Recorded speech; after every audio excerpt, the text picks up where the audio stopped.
To this 100th year anniversary for Northern Ireland. I think, first of all, give yourselves a round of applause for coming here.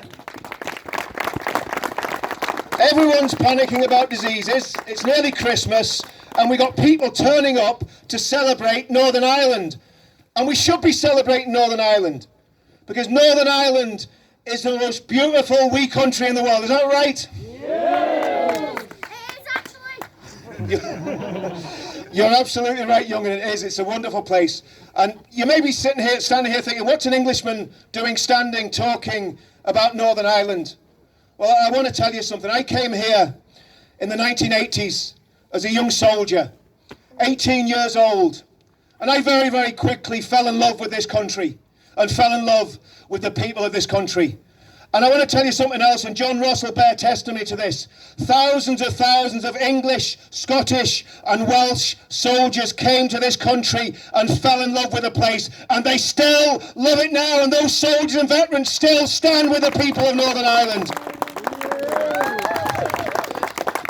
You may remember a certain individual a few years ago stood outside City Hall, and he very arrogantly said to the people of Northern Ireland about the IRA, he said, they haven't gone away, you know. Well, he should have said, we haven't gone away, you know, but he's not honest enough to say that.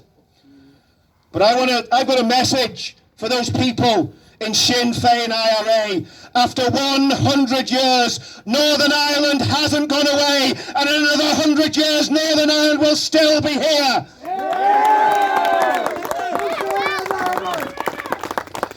I want to say something about the people of Northern Ireland. First of all, coming here as a young soldier in the 1980s, I noticed one thing, and there's a few of them here today. Northern Ireland's full of beautiful women, isn't that right? You might not all agree with that. And the other thing I noticed was half of the beautiful women loved us, that's the soldiers, and half of them hated us. So very quickly, I was getting the measure of Northern Ireland. But what are the people of Northern Ireland about? Well, I believe there are three things that define the people of Northern Ireland. First of all, faith. I noticed something when I came to Northern Ireland, that everybody believed in God. And coming from heathen England, that was a very, very strange thing. Even the atheists believed in God in Northern Ireland. But the next thing that was important to the people of Northern Ireland was family and community. And there's a lot talked in England about community cohesion. What does that mean? Well, I want to tell you something. If you go to a loyalist estate, or a unionist estate, or a Protestant estate, whatever you want to call it, in Northern Ireland, you would have found out about community cohesion in the 1980s. Those estates were full of policemen, UDR men, and people who loved this country so much that they were willing to die for this country. And we need to get back to those days where people love this country so much that they will give anything to protect this country from the enemies that want to destroy it. And I'm not talking about doing anything violent. I'm talking about coming to demonstrations like this. There should be tens of thousands of people here today. That street that we're looking down, it should be filled with thousands of loyalists and unionist people celebrating this great country. And sadly,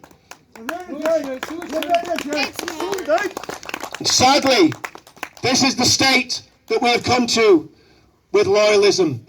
The union is threatened like never before, without a shadow of a doubt. The union is threatened by this dastardly protocol, this union-destroying protocol. It was dreamt up by Brussels and Sinn Féin IRA to destroy Northern Ireland. The protocol needs to be destroyed.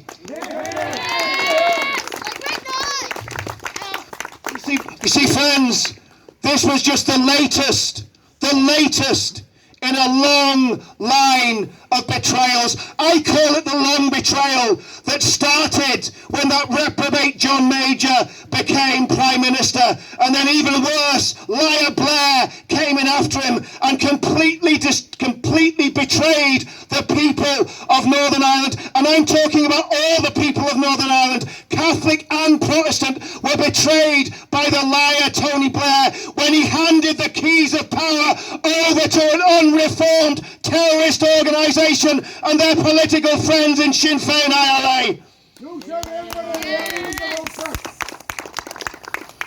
we are now reaping what the Blair creature sowed. The Blair creature sowed the dissent that we're suffering today. The Good Friday Agreement was a sham. The Good Friday Agreement was a con. The peace process was not a peace process. It was an appeasement process. And it's about time that appeasement process was put into reverse.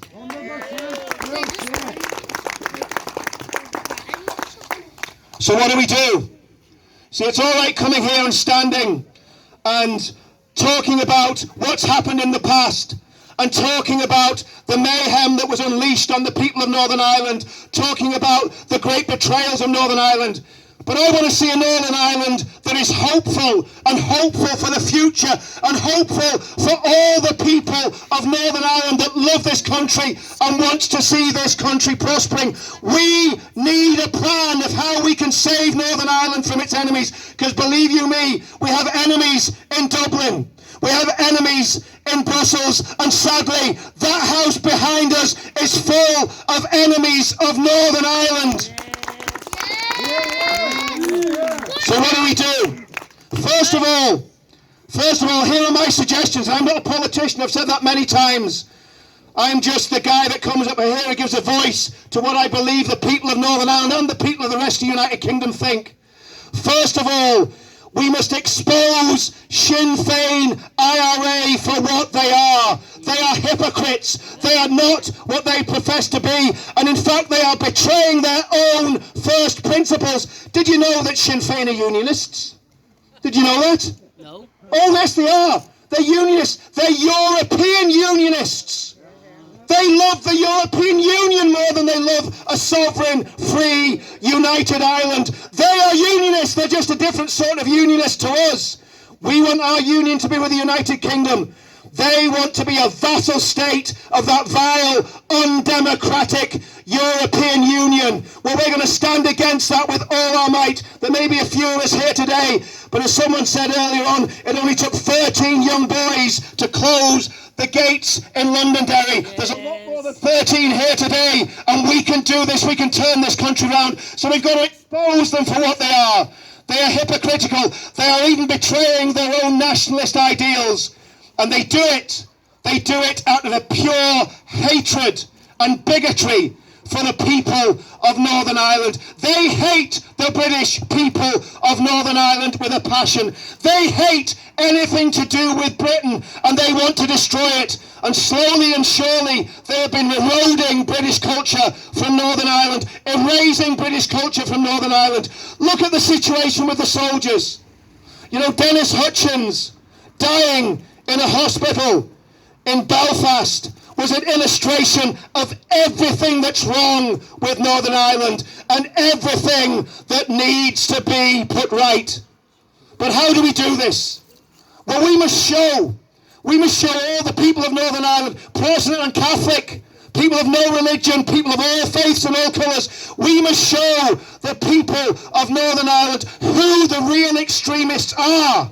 We've got to show them that. We've got to illustrate it. I believe that we can persuade tens of thousands of Roman Catholic people in this country to turn away from Sinn Féin IRA, to turn away from their sectarian bigotry and hatred of the British, and embrace an inclusive Northern Ireland that is good for everybody and includes everything. Isn't that what we want? Yes. You see, we are slandered. The loyalist and unionist people are slandered and portrayed as bigots and haters, when in fact it's the blood-stained, dastardly, I was going to say something else there, but I stopped myself. It's the blood-stained, dastardly fiends of the IRA who have manipulated this situation, and if they had to, they would go back to the bomb and the bullet tomorrow. They've got to be shown for what they are. They are extremists that hate everything about Britain. That is bigotry, that is hatred, and that is wrong. Here. Whereas all the good and decent people of Northern Ireland, I remember when I served over here, and I'm sure John will bear testimony to this, we served with many people in the armed forces of the Roman Catholic persuasion. Many people in the Royal Ulster Constabulary were of the Roman Catholic persuasion, but they knew right from wrong. The people in there don't know right from wrong, and the unionist politicians that have done deals with them need to hang their heads in shame.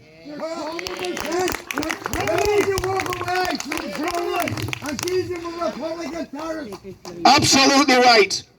Stormont is not fit for purpose in its present form. Stormont has to go. The Good Friday Agreement has to be finished. And the people of Northern Ireland, the good people of Northern Ireland, need to once more stand up for what is right and good and decent. And I want to say this before I close. We will never, never, never surrender to people who want to destroy this beautiful, kind and gentle country. We will stand against them with all our might, and we will win. Thank you very much.